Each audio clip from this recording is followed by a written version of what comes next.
A reading from the Holy Gospel according to St. Matthew chapter 6. Be careful not to parade your uprightness in public to attract attention. Otherwise you will lose all reward from your Father in heaven. So when you give alms, do not have it trumpeted before you. This is what the hypocrites do in the synagogues and in the streets to win human admiration. In truth I tell you, they have had their reward. But when you give alms, your left hand must not know what your right is doing. Your almsgiving must be secret, and your Father who sees all that is done in secret will reward you. And when you pray, do not imitate the hypocrites. They love to say their prayers standing up in the synagogues and at the street corners for people to see them. In truth I tell you, they have had their reward. But when you pray, go to your private room, shut yourself in, and so pray to your Father who is in that secret place, and your Father who sees all that is done in secret will reward you. In your prayers do not babble as the Gentiles do, for they think that by using many words they will make themselves heard. Do not be like them. Your Father knows what you need before you ask Him. So you should pray like this: Our Father in heaven, may your name be held holy, your kingdom come, your will be done, on earth as in heaven. Give us today our daily bread.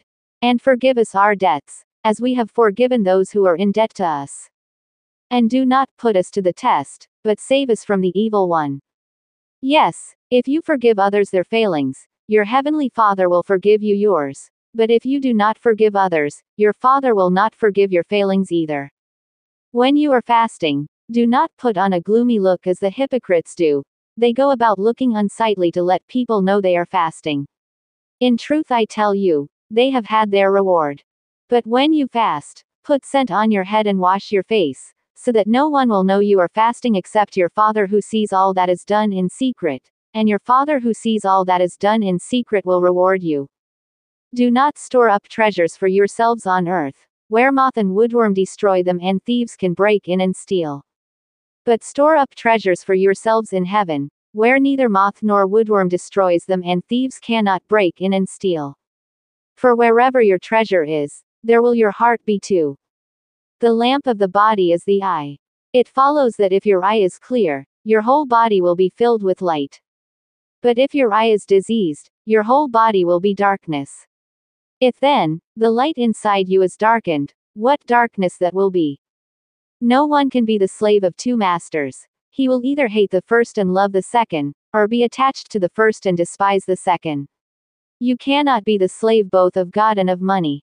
That is why I am telling you not to worry about your life and what you are to eat, nor about your body and what you are to wear.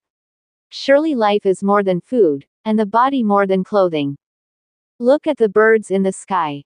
They do not sow or reap or gather into barns, yet your heavenly Father feeds them.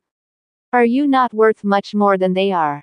Can any of you, however much you worry, add one single cubit to your span of life? And why worry about clothing? Think of the flowers growing in the fields. They never have to work or spin. Yet I assure you that not even Solomon in all his royal robes was clothed like one of these. Now if that is how God clothes the wild flowers growing in the field which are there today and thrown into the furnace tomorrow, will He not much more look after you, you who have so little faith? So do not worry. Do not say, what are we to eat? What are we to drink? What are we to wear? It is the Gentiles who set their hearts on all these things. Your heavenly Father knows you need them all. Set your hearts on His kingdom first, and on God's saving justice, and all these other things will be given you as well.